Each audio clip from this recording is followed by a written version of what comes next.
నమస్కారం. జై శ్రీమన్నారాయణ. కర్మయోగం ద్వారా జ్ఞానయోగం.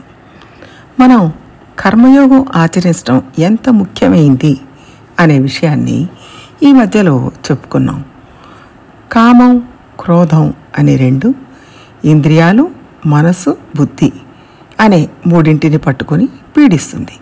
దాని ద్వారా ఆత్మజ్ఞానం కప్పివేయబడుతుంది. తద్వారా మన లక్ష్యాన్ని మనం మర్చిపోతాం. బుద్ధి కంటే మనసును కంట్రోల్ చేయడం సులభం, మనసు కంటే ఇంద్రియాలను కంట్రోల్ చేయడం ఇంకా సులభం.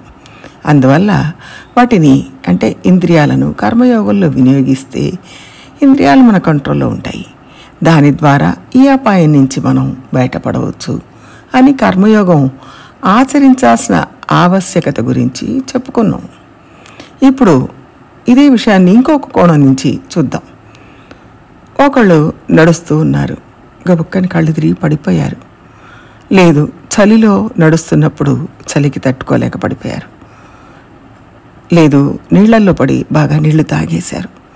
అప్పుడు ఆయన్ని నీళ్ళ నుంచి బయటపడేసి చికిత్స చేశారు.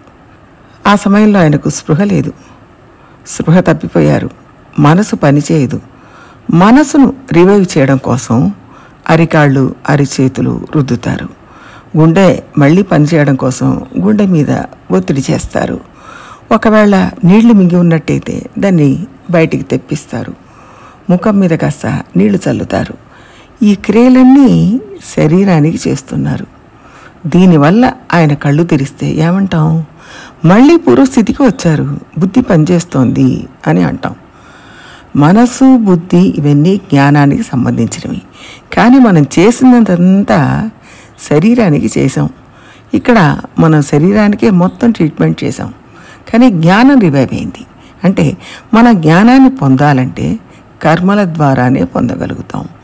మనం ఇలా చేయకుండా ఆయన జ్ఞానానికి కాస్త నీళ్లు చల్లి దాన్ని కాస్త వేడి చేసి రుద్ది ఉంటే ఆయనకు మళ్ళీ స్పృహ వచ్చేట్టు చేయవచ్చు కదా. అలా చేయలేదే. మనం చేసినవన్నీ శరీరానికి చేసాం, జ్ఞానం రివైవ్ అయింది. కాబట్టి ప్రత్యక్షంగా మనం జ్ఞానయోగాన్ని చేయలేము. దీని నుంచి మనకు స్పష్టంగా అర్థమయ్యేది ఏమిటంటే డైరెక్ట్గా జ్ఞానయోగాన్ని చేయడానికి అవకాశం లేదు, స్టిమ్యులేట్ చేయలేము. శరీరం ద్వారా మాత్రమే చేయగలం. కాబట్టి శరీరం ఉంటేనే మనసు, మనసు ఉంటేనే స్పృహ, ఇంద్రియాలు ఉంటేనే జ్ఞానం. కాబట్టి యాక్షన్ ఓరియంటెడ్గానే ఉన్నాయి. అంటే మనం కర్మ నుంచే జ్ఞానానికి వెళ్ళగలుగుతాం. కాబట్టి నేనేమీ చేయను, నేను కదలకుండా కూర్చుంటాను అంటే కుదరదు. అలాంటి అవకాశం లేదు. కర్మయోగం ద్వారానే మనం జ్ఞానయోగానికి వెళ్ళాలి. దీన్నే కృష్ణుడు భగవద్గీత 4వ అధ్యాయంలో చెప్పాడు. కర్మయోగమే జ్ఞాన రూపాన్ని పొందుతుంది. మనం చేసే ఒక్కొక్క పని డిటాచ్డ్గా ఉండాలి.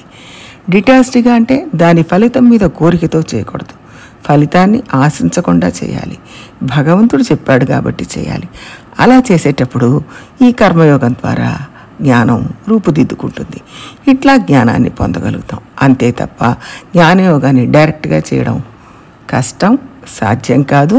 జ్ఞానులకు కూడా అది సాధ్యం కాదు అని కృష్ణుడు చెప్పాడు.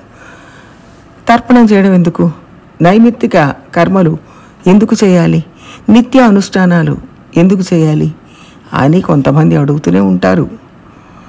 ఉదాహరణకు కొంతమంది బాగా చదువుకుంటారు, బాగా పుస్తకాలు ఎప్పుడు చదువుతూనే ఉంటారు, హొరేషియస్ రీడర్స్ అంటుంటారు వాళ్ళని. కానీ వాళ్ళకు చదివింది బుర్రలో ఉండదు. బాగా చదవచ్చు, రోజుకు 18 గంటలు. కానీ ఆ చదివింది ఆలోచించి ఆచరణను పెంచుకోవాలి. కేవలం జ్ఞానం భక్తి యోగానికి ఉపయోగపడదు. చదివింది అనుష్ఠాన పర్యంతం ఉంటేనే అది జ్ఞానం అవుతుంది.